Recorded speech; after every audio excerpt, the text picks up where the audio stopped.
ማርያ ጠብቂን ከእንክርዳድ ዘሪው። ሐኪም በዚህ ጉዳይ ላይ ለሳቸው መልስ ተብሎ ይመስላል መልስ ለመስጠት ሞክሯል። በጣም የሚያስቅና የሚያሳዝን ግብዝነት፣ ተንኮል ያለበት ምላሽ ወንድማችን ሰጥቷል። እውነት እናንተ ለክርስትና ተቆርቋሪ ሆናችሁ ከሆነ ዘበነ የተባለ የወንጌል ቫይረስ መድረክ ላይ ማይክሮፎን ይዞ ከኢየሱስ ይልቅ እኮ አጋንንት ማርያምን ነው የሚፈሯት ሲል ቤዛ የምትለዋን ቃል እንግዲህ ብዙዎቻችን የምናውቃት በስም ደረጃ ነበር። ሰሞኑን ግን እቺኑ ለቀን በብዙ አይነት መልኩ ተተንተና ብዙዎቻችን ተምረንባታል። እድሜ ለአቡነ ገብርኤል በስህተታቸው አስተምሮናል። ሁልጊዜ በየዓመቱ እንደዚህ አይነት ችግሮች፣ ስህተቶች፣ አነጋጋሪ አወዛጋቢ ነገሮች የማይጠፉበት ፍኖተ ጽድቅ የተባለው ማህበር በዚህ ዓመት ግን ትልቅ ውሳኔ ሊሰጠው የሚገባ ማህበር ነው። የሃይማኖት አባቶችም እንግዲህ ብዙ ውይይቶችን፣ ብዙ አይነት ነገሮችን በመወያየት ላይ ይገኛሉ። ቅድስት ድንግል ማርያም እንግዲህ ቤዛ አይደለችም በሚለው ክርክር የአባቶቻችን ምላሽ ምን ይሆን ብላችሁ አስባችኋል? እስቲ ደስ በሚል ምስጋና ያስተማሩበት መንገድ አለ፣ እንመልከተው። ማርያም ጠብቂን ከእንክርዳድ ዘሪው ይህን መልካም ስንዴ እንዳይበክለው፣ ይህን መልካም ስንዴ እንዳይበክለው ጠብቂን ከእንክርዳድ ዘሪው።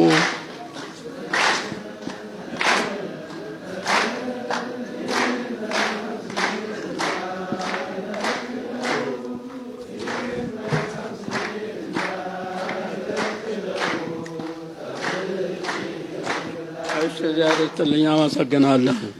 አባቶቻችን እንግዲህ እንደዚህ ማርያም ጠብቂን አማልጂን እያሉ ተማጽኗቸውን ገልጸዋል። እጅ ጣቶቻችን በላይ ሆኑ መናፍቅ ጳጳሳት። እመቤታችን ቤዛ አይደላችም፣ ቤዛ ልጇ ነው። አትደንግጡ፣ ቤዛ ልጇ ነው። ነይ ነይ ቤዛ ነሽ አሉ ለዓለም ተብሎ አይሰበክም። ቤዛ ተቀዳሚ ተከታይ የሌለው አንድ የእግዚአብሔር ልጅ ብቻ ነው። ስታውቁት የሚያስፈልገው ነገር ጠላቶቻችን ቢችሉ መዋቅሩን ማፍረስ እንደማይችሉ ጥብቅ እንደሆነ ሲያውቁ ምንድነው ቀጥሎ የመጣው ነገር መዋቅሩን መውረስ ነው። መዋቅሩ ሲወረስ ደግሞ ሁለት አይነት መውረስ አለ። አንደኛው ራሳቸው ገብተው ጠላቶቻችን ራሳቸው ገብተው እነሱ መዋቅሩ ላይ ያው በግልጽ መነጋገር ካለብን የኢትዮጵያ ኦርቶዶክስ ተዋሕዶ ቤተክርስቲያን ከ77 በላይ ጳጳሳት አሏት። ይሄ በግልጽ መታወቅ ያለበት ነው። እነዚያው ምንድነው ስራቸው? ውስጡ ነው ማፍረስ ነው ስራቸው። ሌላ ምንም ስራ የላቸው። እንደዚህ የገባዋል። አንድ ሁለተኛው ለማፍረስ ወይም ደግሞ ለመውረስ የሚጠቀሙበት መንገድ ደግሞ ጠላቶቻችን ከውጭ ነው መዋቅር ውስጥ ያሉ ሰዎችን በገንዘብና በማስፈራራት ይዟቸዋል። በገንዘብ ማለት የበዘበን የተሰለቸ ቃል ነው። ሙስና ገንዘብ በመስጠት በሲሞናዊነት ይዟቸዋል። ጥቅሙን ለምዷል። ጳጳሱንም መነኩሴም ሆኖ ፎቅ ይሰራል። ከዛ በኋላ ያለ ቤተክርስቲያን ውስጥ ነው፣ የቤተክርስቲያን መዋቅር ውስጥ ነው የሚሰራ፣ ግን ለጠላት። ሌላኛው ደግሞ በነውር የተያዙዋል። ጠላት ነውር ሲሰሩ ወይ ቀርጻቸው ለሆነ ነገር ይዛቸዋል። ማይገባ ለምሳሌ በመንኩስና ወይ በሌላ በምንም ሆኖ ልጅ እስከ መውለድ የደረሰ ሰው አለ። ብንሰውረው የትም ስለማንደርስ ይሄ የቤተክርስቲያን ጉዳይ ስለሆነ የግለሰብ ነውር ሰውረን እኛ ምንም እናደርገው ነገር የለም። ስለዚህ ምን ይላል? ከማጋልጠህ እኔም ምልህን ትሰራለህ ይላል። ስለዚህ በሰማይ ያለውን በሰማይ በእግዚአብሔርና በመላእክቱ ፊት ራቆት መቆም እንዳለ ረስቶ ግለሰብ ያጋልጠኛል ብሎ ለጠላት ይሰራል። ስለዚህ ጠላቶቻችን ይሄ ብቻ ግን አይደለም። ቤተክርስቲያን ቅድስና የጠፋበት አገልጋይ ነው ወሯት ያለ። እኔ በግልጽ መነጋገር ስላለብን ከላይ ካሉት ጀምሮ ታች እስካለ ነው ድረስ ቅድስና የጎደለው አገልጋይ እንግዲህ የሰው ልጅ አባቶቻችን ምን ይላሉ? የቤተክርስቲያን ትምህርት የሰው ልጅ አካሉ ባዶ አይሆንም፣ ወይ መንፈስ ቅዱስ ያድርበታል ወይ አጋንንት ያድርበታል። መንፈስ ቅዱስ የተለየ ሰውነት አጋንንት አይደለም ያድርበት። ስለዚህ ጋኔን ያደረበት ሰው እንዴት ሆኖ ነው መልካም ነገር ቢሰራ? በእርግጠኝነት ብዙዎቻችሁ ሰምታችሁታል፣ ግን ለማስተዋወስና እንዳይረሳል ለማለት አኬ እንግዲህ ቤዛ ምን ማለት እንደሆነ በትክክል አስተምሮናል። የሱን ሰምተን እንመለስ። አንዳንድ ሰው የተወሰነ ጥያቄ ስለፈጠረበት ትንሽ ነገር ለመናገር መጥተው ብፁዕ አባታችንን እንደሰማችኋቸው ምንድነው ያሉን? እሳቸው ቤዛ የሚለውን ቃል እንግዲህ ተርጉሞ የጀመሩት በምንድነው? ቤዛ ማለት ተላልፎ መሰጠት ማለት ነው የሚል ነገር አስቀምጧል። ትክክል ነው። ይሄም ትርጉሙ ቤዛ ለሚለው ቃል ልክ አንደኛ ጢሞቴዎስ ምዕራፍ 2 ቁጥር 6 ላይ ራሱንም ስለ ሁሉ ቤዛ ሰጠ ይላል። ቤዛ ሲል ራንሰም እንደማለት ነው፣ ክፍያ ማለት ነው። እና ክፍያ ሆኖ ስለ ሁላችን ስለ ኃጢአት ተላልፎ የተሰጠው ጌታችን ኢየሱስ ነውና ከዚህ አንጻር ቤዛ የሚለውን ቃል ስንናገር ይህንን እያሰብን ከሆነ ቤዛ የምንለው ብዙ አባታችን እንዳሉትም ያው ከጌታችን ውጪ ቤዛ ሊሆን ማንም አይችልም። እመቤታችንም ሌሎች ቅዱሳን መላእክትም ሆኑ ሌሎች ቅዱሳን ሰዎች ይህንን ነገር አላደረጉትምና ቤዛችን ጌታችን ኢየሱስ ብቻ። ግን ቤዛ የሚለው ቃል ግን ትርጉሙ ደግሞ ይሄ ብቻ አይደለም ብዬ አስባለሁ። ለምሳሌ አባ ጊዮርጊስ ዘጋስጫ በአርጋኖን መጽሐፉ የቀዳሚ ላይ ቤዛ የሚለውን ቃል ምንም እንኳን ለጌታችን በጣም በተደጋጋሚ ቢሰጠውም ይህን በጣም ቢረዳውም እችኑ ቃል ግን ለእመቤታችንም ደግሞ ሰጥቶ አይተናል። ቤዛ የምትለውን ቃል ማለት ነው የቀዳሚው ላይ ምዕራፍ 1 ላይ ለእመቤታችንም ሰጥቶ አይተናል። መጽሐፍ ቅዱስ ይህንኑ ቤዛ የሚለውን ቃል ለሀብት ሰጥቶት ደግሞ አይተናል። ቤዛ የሚለውን ምንድነው? ሀብት የሰው ነፍስ ቤዛ ነው ይላል መጽሐፈ ምሳሌ ምዕራፍ 13 ቁጥር 8 ላይ ምሳሌ ምዕራፍ 13 ቁጥር 8 ላይ የሰው ነፍስ ቤዛው ሀብቱ ነው ይላል። የሰው ነፍስ ቤዛው ሀብቱ ነው። ሀብት የነፍስ ቤዛ ነው ማለት በቃ ሀብት ጌታችን ኢየሱስ ነው ማለት ነው። ቤዛ የምትለው ቃል ለሀብት ተቀጸለች ማለት ኢየሱስ አያደርገውም ሀብትን። ልክ እንደዚህ ሁሉ ለእመቤታችን ቤዛ የሚለው ቃል ስለተቀጸለ እመቤታችንን ኢየሱስ አያደርጋትም። which means ቤዛ የምትለው ቃል necessarily ለኢየሱስ ብቻ የምትሰጥ ሳይሆን እንደ አገባቡ እንደ መጽሐፍ ቅዱስም እንዳሳየን ሊሰጥ ይችላል። ግን ከምን አንጻር ተናገሩት የሚለው ግን መታየት አለበት።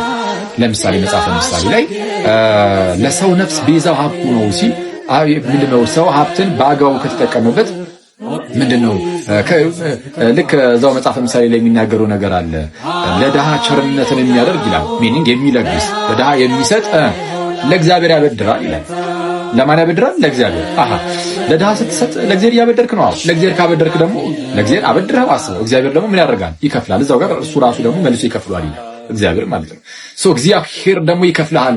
ክፍያህን ከእግዚአብሔር ታገኛለህና ሀብት ያለው ሰው በሀብቱ እንደዚህ ማለት with good intention በደንብ በፍቅር ተሞልቶ ድሃን እንደዚህ የሚረዳ ቢኖር ለድሃ እጁን የሚዘረጋ ቢኖር ለእግዚአብሔር እያበደረ ነውና እግዚአብሔር ደግሞ ለዛ ሰው ይከፍለዋልና ከዛ አንጻር ሊሰሩ ሊነገር ይችላል። ምንም እንኳን አንዳንድ ደግሞ ሀብት መጥፊያ ቢሆንም ልክ እንደዚህ ደግሞ ለእግዚአብሔር ማበደር አይነት ጉዳይ ውስጥ ደግሞ ሊገባ ይችላል።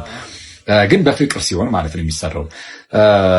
ከዚህ አንጻር ለምሳሌ መጽሐፍ ቅዱስ በቃ ቤዛ ብሎ ጠራው ሀብትን። ስለዛ ቃላቱን ስንጠቀም ከምን አንጻር ተጠቀም ነው? እመቤታችን እንደው በጸሎት ከማገዙ አንጻር ምናምን እንዲህ ተብሎ ቢነገር ወይም በሌላ ምክንያቶችን በምን ምክንያት ቃሉን ተጠቀም ነው የሚለው እሱን ማሰቡ ጥሩ ይመስለኛል። የተወሰነ ነገር ማለት ነው። ግን ያው ብፁዕነታቸውም ብፁዕ አባታችንም ካሉት ትርጉም አንጻር ትክክል ነው። ያው ጌታችን ብቻ ነው አንጻር ሲሆን ናችን የተወሰነ ረዳት ነው። ያው ካጠፋው ይቀርታል። አኬ እንግዲህ በሚያውቀው ዕውቀትና በተማረው መሰረት ይህንን ብሎ በተናገረ ሰዓት አንዳንድ ሰዎች እንግዲህ የአቡነ ገብርኤልን ትምህርት ወይም ደግሞ የአቡነ ገብርኤልን ስህተታዊ ትምህርት ተይዘው ያቺን ፖይንት ተነስተው የራሳቸውን ሐሳብ የራሳቸውን ዓላማ ለማሰራጨት ሲሞክሩ ተመልክተናል። እስኪ እንዳልክ የሚለውን ተመልከቱ። ሀብትን ልክ እንደዚህ ሁሉ ለእመቤታችን ቤዛ የሚለው ቃል ስለተቀጸለ እመቤታችንን ኢየሱስ አያደርጋትም። which means ቤዛ የምትለው ቃል necessarily ለኢየሱስ ብቻ የምትሰጥ ሳይሆን ነፃነት ላይ አይቀልድም። yes አይደለም። እኔ ካንተ ጋር ለመኖር እችላለሁ፣ ካንተ ጋር እንጀራ ለመቋረስ በጣም ሲምፕል ነው። ሃይማኖተኛን አንጀቱን በልቼ ተረታ ምሳሌ ላይ ሲናገር ሀብት ቤዛ ነው አለ። ያው ሀብቱ ቤዛ ኢየሱስ ቤዛ አይደለም ለማለት እኮ ነው። ይሄ ሁሉ እግዚአብሔር ይገስጸው፣ እግዚአብሔር ይገስጸው። ይሄን ለምን ኢየሱስ ቤዛ ሆነ ነው አይደለም ወይ ነው ይሄ ሁሉ ትግል። አንዳንድ ጴንጤዎች ስርዓት ይኑራችሁ፣ የት ቤት እንደምትርመሰመሱ ግን እዩ። ለማን ስትሉ እንደነበር ግን እዩ። ጸረ ኢየሱስ አለስልሶ ኢየሱስ ጠል ሙቭመንት these guys literally ኢየሱስን ይጠላዋል። ኢየሱስ ይጠላዋል። ምን ማለት መሰለ? ጴንጤን በስህተት አይወድም። አትርመስመስ። ካልተወደድክ የሆነ ሰው ቋቃ እያለ አትርመስመስ። አቋም ይኖር። ወጥ ነገሩን ዳይ ለለዩ ጎራ ወይ ኢየሱስ ወይ የሆነ ቦታው ነው። ምንድነው? በርባንም ኢየሱስም ይመቸኛል። አይሰራም። እንደዚህ አቋም ይኖራችሁ ቀጥ በሉ። እንደናንተ ድራማ መስራት አቅቶን ነው እንዴ ይሄን ሁሉ እርግማና ስድብ በየቀኑ የምናስተናግደው? ኢየሱስ የነፍስ ጉዳይ እዚህ ጋር ስለሆነ እኮ ነው። እዚህ ጋር ነው ኢየሱስ። ወይ ይቀጥላል ህይወት ወይ ይቋረጣል በኢየሱስ አለቅ። እንደዚህ አይነት ፊት ለፊት ኢየሱስን የሚጠላ ይሻለኛል ከእንደዚህ አይነት ሰው። ልንገራችሁ ወይ ከጌታ ጸጋና ሰላም ይብዛላችሁ ብሎ የኢየሱስ ቤዛነት ግን ያው ከሚል ሰው ኢየሱስን አልወደውም የሚል ሰው ይሻለኛል። ለምን? ለመስበክ ይመቸኛል። ይሄን ምኑ ነው የምትሰብከው? አንድ ወንድማችን ደግሞ እንዲህ ይላል፣ እኔ ችግሬ ከአቡነ ገብርኤል ጋር ብቻ አይደለም፣ ችግሬ ወደ መምህር ዘበነም እንግዲህ ዘንበል ብሏል። እስኪ ሚለውን ስሙትና ሐሳባችሁን ኮሜንት ሴክሽን ላይ ትነግሩኛላችሁ። እመቤታችን ቤዛ አይደላችም፣ ቤዛ ልጇ ነው። አትደንግጡ። ሰላም ለእርሱ ይሁን አባታችን። እኚህ የቤተ ክርስቲያን ሐቀኛ አገልጋይ ማርያም የዓለም ቤዛ ልትሆን አትችልም፣ ቤዛችን ኢየሱስ ክርስቶስ ብቻ ነው በማለታቸው ብቻ ማንም ማርያምን በግድ ካላመለከት ባይ እየተነሳ አፉን ሊጠርግባቸው ሲሞክር ተመልክተናል። እውነት እናንተ ለክርስትና ተቆርቋሪ ሆናችሁ ከሆነ ዘበነ የተባለ የወንጌል ቫይረስ መድረክ ላይ ማይክራፎን ይዞ ከኢየሱስ ይልቅ እኮ አጋንንት ማርያምን ነው የሚፈሯት ሲል አውግዙልን ይሄን ሰው አትሉም ነበረ? ኢየሱስ የመባዓ ጽዮንን ከንፈር ለአንድ ሰዓት ሲመጠምጠው ቆየ የሚል ዘግናኝና ለጆሮ የሚቀፍ መጽሐፍ አውጡና ጣሉልን አውግዙልን አትሉም ነበረ? የተክለ ሃይማኖት ተቅባጥ ከኢየሱስ ክርስቶስ ደም ጋር ይስተካከላል ሲባል ኧረ ምን አይነት ማዕት ነው የመጣብን ወደዛ አውጡና አውግዙልን አትሉም ነበረ? እናንተ ማርያምን ለማስመለክ በጥፍራችሁ የቆማችሁ ስለሆናችሁ እንጂ። በመጀመሪያ ማርያም ሰው መሆኗን ለማታውቁ ሰዎች የማስተላልፈው አንድ መልእክት ቢኖር እኛ በየሰፈራችን ቤቲ፣ ጄሪ፣ መቅዲ ምናምን እንደምንላቸው አይን፣ አፍንጫ፣ እጅ፣ እግር፣ ጸጉር፣ ጆሮ፣ ዳሌ፣ ጡት ምናምን ያላት ከእስራኤል መንደሮች በአንዱ ትሮር የነበረች ሴት ናት ድንግል ማርያም ማለት። ከዚህ ዓለም እግዚአብሔር የሰጣትን ስራ ፈጽማ በሰላም ተገላግላለች። ወደ ቤዛነት ደግሞ ስንመጣ ቤዛ ማለት ለአንድ ዕዳ ያንን ባለዕዳ ወክሎ የሚከፈል ወይም ባለዕዳውን ነፃ የሚያወጣ ማለት ነው። እሺ አሁን እናንተ ልጠይቃችሁ፣ የኃጢአታችንን ዕዳ ከፍሎ ወይም ራሱ መስዋዕት ሆኖ በእኛ ምትክ ተቀጥቶ ደሙን አፍስሶ ለእኛ ምትክ ወይም ቤዛ የሆነን ማርያም ናት ወይስ ኢየሱስ ነው? እስኪ መልሱን ለራሳችሁ መልሱ። ይሄን እኮ ለማሰብ እኮ ለማወቅ እኮ ምንም የተለየ ጭንቅላት ወይ መንፈሳዊ ዕውቀት እኮ አያስፈልግም። አንድ ሰው ክርስቲያን ነኝ ካለና በኢየሱስ ክርስቶስ ካመነ የኢየሱስ ክርስቶስን በመስቀል ላይ መሰቀል ካመነ ለምንድን ነው የተሰቀለው? ለምንድን ነው የሞተው? እንግዲህ በእኔ ፋንታ ነው ለኔ ነው የሞተልኝ ካልክ መልሰ ደግሞ ቤዛ የማርያም ናት የምትል ከሆነ ምንድነው? ምን ማለት ነው? እርስ በርሱ አይጋጭብህም? እንደው ለማርያም ጥብቅና ካልቆምን ብላችሁ ዘብ የቆማችሁትንስ እንደው እሷ ራሷ ናት ወይስ ልጇ ኢየሱስ ነው ለእናቴ ጥብቅና ቆሙልኝ አደራ ያላችሁ? በአንደበቱም ሆነ በድርጊቱ ማርያም ላይ ኃጢአት የሰራ ወይም ጥፋት ያጠፋ ሰው ካለ ራሱ ጌታ ይቀጣዋል። እናንተ ምን ቤት ናችሁ? ሐኪም በዚህ ጉዳይ ላይ ለሳቸው መልስ ተብሎ ይመስላል መልስ ለመስጠት ሞክሯል። በጣም የሚያስቅና የሚያሳዝን ግብዝነት፣ ተንኮል ያለበት ምላሽ ወንድማችን ሰጥቷል። ይሁን ግን በዚህ በእሳቸው ላይ በተነሳው ጉዳይ ላይ ግን እኔ እንደው መረዳት ካለባችሁ እንድትረዱት በኦርቶዶክስ ቤተክርስቲያን ስትኖሩ ማወቅ ያለባችሁ ነገር አለ። እሱ ምንድነው? ረጅም ዓመታት ያስቆጠረ አንድን መጽሐፍ ቅዱሳዊ ያልሆነን ግን ረጅም ዓመት ያስቆጠረ ነው። መጽሐፍ ቅዱሳዊ ግን አይደለም። መጽሐፍ ቅዱሳዊ ልምምድ አይደለም፣ ትምህርት አይደለም፣ ግን ረጅም ዓመት አስቆጥሯል። ይሄንን እናንተ አገልጋይ ሆናችሁ፣ ሰባኪ ሆናችሁ፣ መምህር ሆናችሁ ትክክል አለመሆኑን እያወቃችሁ ኢቭን መቃወምና እውነተኛውን ትምህርት ማስተማር ብቻ መናፍቅ ያስብላችኋል። ታውት ሌላውን ነገር የእምነት አቋም የተለየ የለም። ኦርቶዶክሳዊ የእምነት አቋም ይዛችሁ ግን ረጅም ዓመት ያስቆጠረን መጽሐፍ ቅዱሳዊ ያልሆነን የትኛውንም ልምምድና ትምህርት መቃወም በራሱ መናፍቅ ያስብላል። ከዚህ በፊት ወንድማችን አኬ ተአምር 47ን አልቀበልም በማለቱ ገድልና ድርሳን የማይቀበል መናፍቅ እንደሆነ እነ ቀሲስ ዲበኩሉ ሌሎችም እነ ዲያቆን ዮርዳኖስ አበበ መናፍቅ እንደሆነ ሲናገሩ ሰምተናል። ተአምሩ የታሪክም የምንም ስህተት ስላለበት እንድቀበል አልገደድም፣ አልቀበልም፣ ጥያቄ ያለው ካለ ወደ እኔ ይምጣ በማለቱ ማለት ነው። እና መናፍቅ መባል በጣም በጣም ቀላል ነው። እዛ ቤት ብቻ አንድ ትክክል ያልሆነን ነገር ብቻ ነቅሳችሁ ሌላ ነገር እንኳን እያመናችሁ ኦርቶዶክሱ ናችሁ፣ ግን ትክክል ያልሆነን ነገር መቃወም በራሱ አትችሉ። ከዚህ በፊት አቡነ በርናባስ እኛ ያለንበት አዲስ ኪዳን ነው፣ እና አዲስ ኪዳን ላይ ሆነን የሚበላ ማይበላ ማያረክስ ብለን ምግብ አንለይም። ያለንበት ኪዳን አሁን አዲስ ኪዳን። በብሉይ ኪዳን በድሮ ይሄ ያረክሳል የሚባል ምግብ የለም በማለታቸው ብቻ በነዘበነ መልስ ተሰጥቷቸዋል። እንደ መናፍቅ ትርኢት ተደርገው ማለት ነው። አስቡት እንግዲህ ምን ያህል ኢዚ እንደሆነ ቀላል እንደሆነ ስለ ክርስቶስ አብዝቶ መናገር መስበክ። ልክ እንደዚህ አሁን ቤዛዊተ ዓለም ሲባል ኖሯል ለረጅም ዓመታት። መዝሙርም አለ ነይ ቤዛዊተ ዓለም፣ እሳቸውም አንስተውታል። ለእውነቱ ምንም ግድ የላቸው። በጣም ግድ የሚሰኙት ነገር ረጅም ዓመት ማስቆጠሩ እና ደግሞ በጣም የሚገርመው ሊቃውንቱን የሚያርሙት ምዕመናን ናቸው በጣም አብዛኛው ማለት ነው። ስለ ጾም የሆነ ውሳኔ ቢተላለፍ የሚቃወመው ምዕመኑ ነው፣ ሊቃውንቱ ዝም ብለው ማለት ነው። እና ስም የሚባል ነገር አለ፣ ክብር የሚባል ነገር አለ፣ ደሞዝ የሚባል ነገር አለ። እውነቱን የሚያውቁ የተሐድሶ ጥያቄ የሚያነሱ ኢቨን ኦርቶዶክሱ ነው ግን ጥያቄያቸው የተሐድሶ የሆነ ቤተክርስቲያን በዚህ ነገር መለወጥ አለባት።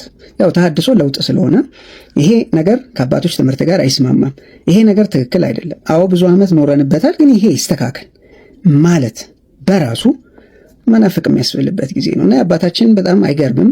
አይደንቅም? እውነታውን እነሱ ያውቁታል። ኢቨን አኬ የሰጠውን መልስ ማየት ትችላላችሁ። እውነታው ይታወቃል፣ ግን ለእውነቱ ማንም ግድ የለው። ግድ የሚሰኙት ለቆየው ልማድና ልምምድ ነው እና ይሄ ነገር እንዳለ። ስለዚህ ብዙ ሊቃውንት፣ ብዙ አባቶች፣ ብዙ ጳጳሳት ብዙ እውነት ያውቃሉ፣ ግን አይናገሩም። ከተናገሩ የሚደርስባቸውን ነገር ያውቁታል። መናፍቅ ከመባል ጀምሮ ማለት ነው። እዛ ቤት እንደነገርኳችሁ መናፍቅ መባል በጣም ይዚ ነው። እድራው ምን ያደርጋል ማለት በራሱ መናፍቅ ሊያስብላችሁ ይችላል። ይሄን ተውት። ይሄ ቤዛነት ምናምን ሌላ በጣም ትልቅ እንትን ነው። በእርግጥ ግን ቀላል ነው ለማለት ያክል።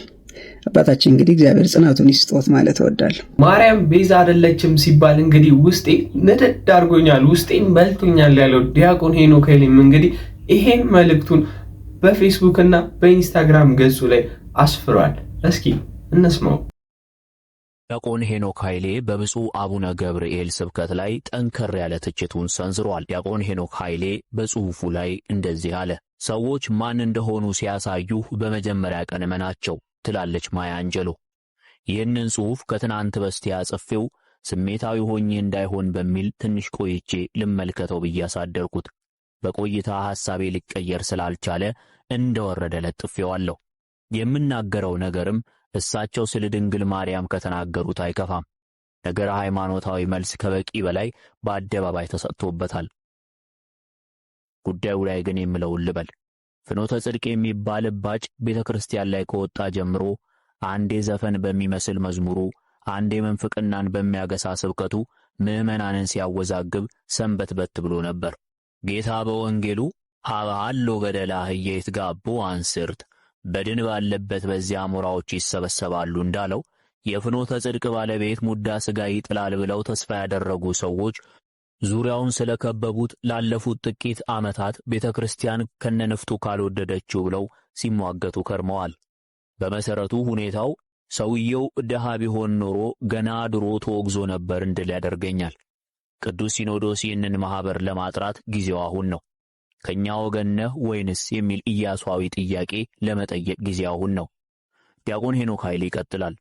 ሰሞኑን ደግሞ በፖለቲካ ቤዛነት የተሾሙ አንድ ጳጳስ ድንግል ማርያም ቤዛ አትባልም ብለው በፍኖተ ጽድቅ አዳራሽ ሲያስጨበጭቡ ሰማን። ከንዑሰ ክርስቲያን ያነሰ ዕውቀት ያላቸው እኚህ ጳጳስ ሽልማት እንደሚጠባበቅ አዝማሪ ሰውየውን ያስደስታል ብለው ያሰቡትን ሁሉ ሲዘባርቁ ነበር። ከቅርብ ዘመናት ወዲህ እንደ ፓስተር ለማውራት የሚጋጋጡ አባቶች ማየት ከጀመርን ሰነበትን። ዓይናቸውን አስር የሚጨፍኑ በግድ እየጨመቁም ባለማውጣት የሚታገሉ ካሁን በልሳን ለፈለፉ ብለን በስጋት የምናያቸው ምሁር ለመባል የቤተ ክርስቲያንን ነባር ሴቶች የሚያጣጥሉ የቤተ ክርስቲያን ማዲያቶች ብቅ ካሉ ሰነበቱ። የአሁኑ ጳጳስ ትንሽ የሚለዩት ምንም ፈሊጥ የሌለው ያልተለሳለሰ ኑፋቄ ስለሚናገሩ ብቻ ነው። የሆነ ቪዲዮ ላይ ፌዛሎን ወይም እምነት ብቻ የሚለውን የሉተርን ትምህርት የኦርቶዶክስ ቆብ ደፍተው ሲሰብኩ ትንሽ እንኳን አላፈሩ። በኦርቶዶክስ ተዋሕዶ ቤተ ክርስቲያን ተሹመው ተሸልመው ክህደት እያስተማሩ መቀጠል እንደማይቻል ለማሳየትና አንዴ ከጳጳሱ ምንም አይኮንም አይነት አመለካከትን ለማረም ቅዱስ ሲኖዶስ ይህንን ዕድል ሊጠቀም ይገባዋል። ጳውሎስ ሳምሰጢ ወይም ፖል ኦፍ ሳሞሳታ በአንጾኪያ ሲኖዶስ የተወገዘው፣ ንስጥሮስ በአራተኛው ክፍለ ዘመን የተወገሰው ጳጳስ ከሆኑ በኋላ ነው። ቤተ ክርስቲያን መናፍቃንን ለመለየት ጵጵስናቸውን ፈርታ አታውቅም። በወላዲተ አምላክ የነገረ ድኅነት ሱታፌ ላይ በጳጳስ ደረጃ ሲቀለድ አይተን ዝም ልንል አንችልም። ከቅዱስ ሲኖዶስ ጠንከር ያለ ውሳኔ እንጂ ማስተባበያ አንጠብቅም። የተነቃነቀ ጥርስ ቀን ይጠብቃል እንጂ መውለቁ አይቀርም። እንደ ተራ ስህተት ይቅርታ እንዲጠይቁም አንጠብቅም። ያስተማሩት የታሰበበት ክህደት ነውና የተብራራ መልስ ከቀኑና ጋር እንጠብቃለን። የበራላቸው ለመባል የብርሃን እናትን ሊጋርዱ የሚጥሩ ሰዎች ማላገጫ ሆነንም አንቀርም። ሙሴ ቤዛ በተባለበት መጽሐፍ ቅዱስ እያመኑ ድንግል ማርያም ቤዛ አትባልም ላሉት ጳጳስ ቅዱስ ሲኖዶስ ቤዛ ሲሆናቸው ማየት አንፈልግም። ጠንከር ያለ ቀኖናዊ እርምጃ እንጠብቃለን። ርጉመ ይኩን ዘይረግመኪ ወብሩከ ይኩን ዘይባርከኪ ነገራተ ክሌ ይረሳ ልብኪ በማለት ዲያቆን ሄኖክ ኃይሌ መረር ያለ ጠንከር ያለ መልእክቱን በማህበራዊ ትስስር ገጽ አጋርቷል። ከዚህ ሁሉ ትምህርትና ሐሳብ በኋላ እንግዲህ ሁላችንም ማርያም ቤዛችን ናት ብለን እንደምናምን ተስፋ አድርጋለሁ። እኔ ቤዛችን ናት ብያለሁ። እስኪ እናንተስ ምንድነው ሐሳባችሁ? ኮሜንት ሴክሽኑ ላይ የነገራችሁኝ እስኪ አንድ ጊዜ አብረን እንበለው። ማርያም ጠብቂን ከእንክርዳድ ዘርኡ ይህን መልካም ስንዴ እንዳይበክለው ይህን መልካም ስንዴ እንዳይበክለው ጠብቂን ከእንክርዳድ ዘርኡ።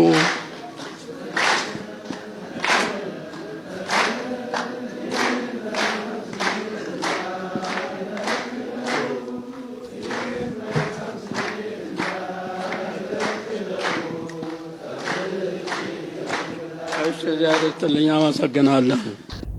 በዛሬ ይዤላችሁ የመጣኋቸው ቪዲዮዎች እነዚህ ነበሩ። በቀጣይ ቪዲዮ እስከማገኛችሁ ድረስ ቸር ቆዩልኝ።